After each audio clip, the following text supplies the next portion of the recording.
Yesi, uhali gani ndugu mtazamaji wa channel ya Saa ya Uamsho Ulimwenguni TV. Nikukaribishe tena na kusalimu kwa jina la Yesu Kristo mahali popote ulipo.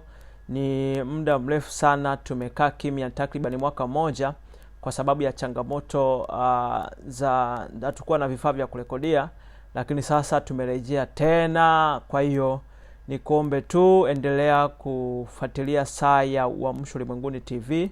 Tutaendelea tena na mafundisho na masomo yetu. Mahali tulipoishia tutaanzia hapo hapo. Lakini pia leo ninapenda tu nitoe utangulizi wa ujumbe unaosema uamsho na lango la uamsho. Kwa kawaida Mungu hufanya kazi ndani ya majira na nyakati. Mbingu huwa zinaheshimu sana majira na nyakati. Mbingu huwa zinatembea kulingana na majira na nyakati. Mipango ya Mungu na mikakati ya Mungu huwa inaenenda sawasawa na majira na nyakati yaliyopangwa. Kwa hiyo naposemea uamsho na lango la uamsho, kwa kawaida uamsho ulipangwa kutokea bara la Afrika. Bara la Afrika lilikusudiwa na Mungu ndilo litakalobeba injili ya uamsho kwa mataifa yote, na hususani katika nchi ya Tanzania. Nchi ya Tanzania ilikusudiwa na Mungu kwamba ndiyo itabeba kusudi la Mungu kulingana na uwekezaji wa Mungu na watumishi wa Mungu alioweka Tanzania. Kwa hiyo sasa tunaposemea kwamba watu wengi wanasubiria uamsho kwamba utatokea mbeleni. Watu wengi wanasubiria uamsho utatokea mbeleni bila kutambua kwamba majira na nyakati yaliyoamriwa ili huo uamsho utokee tayari yameshatimia. Kwamba majira ambayo Mungu alikusudia, mbingu zilikusudia kwamba katika majira hayo Roho Mtakatifu atamwagwa kwa wingi, na kwamba injili itaenda kwa mataifa yote, injili ya moto na injili ya nguvu, na hayo majira tayari yameshatimia. Kwa hiyo sasa lango la uamsho limefichwa kwenye majira na nyakati.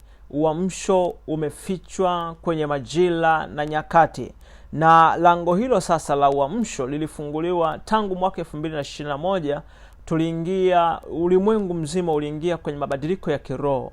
Yaani tuliingia kwenye msimu mpya wa kiroho, ambao huo msimu mpya sasa ulikuwa unahitaji mabadiliko ya kiroho. Hao mabadiliko ya kiroho ndiyo tunasema sasa uamsho wa kanisa. Uamsho wa kanisa. Kwa hiyo kutokea mwaka 2021 mabadiliko ya msimu mpya ya kiroho yalianza, ambapo kanisa lilitakiwa kubadili mwenendo na kuongeza uwezo wake wa kiroho ili kuendana na majira na nyakati, ili kuendana na mabadiliko hayo ambayo yalianza, ili kwamba tuweze kuendana na msimu mpya. Kwa hiyo hii kumaanisha kwamba sasa kanisa lilitakiwa kugeuza mwenendo mzima wa jinsi walivyokuwa na mtembeo ule, walivyokuwa natembea, walitakiwa kubadilisha mtembeo ule na kuongeza uwezo ili wapate kuendana na mabadiliko ambayo yalianza 2021, ambapo pia lango la mabadiliko, lango la uamsho lilifunguliwa na mbingu ziliamuru uamsho tokee duniani. Kwa hiyo sasa tunaposemea kwamba mwenendo mzima wa kanisa itakiwa kubadilisha jinsi ya mafundisho, aina ya kuomba, ya maombi, pia utoaji wa sadaka, imani na mahusiano yetu na Roho Mtakatifu. Kutokea mwaka 21 itakuwa tupandishe viwango zaidi ili tuweze kuendana na mabadiliko. Kwa hiyo utaona sasa kanisa limekuwa na ugumu, limeshindwa kuvuka kwa sababu ya mabadiliko ambayo yameukumba ulimwengu, ambayo yalikuwa yanadai pia mabadiliko ya kiroho na matengenezo ya kanisa.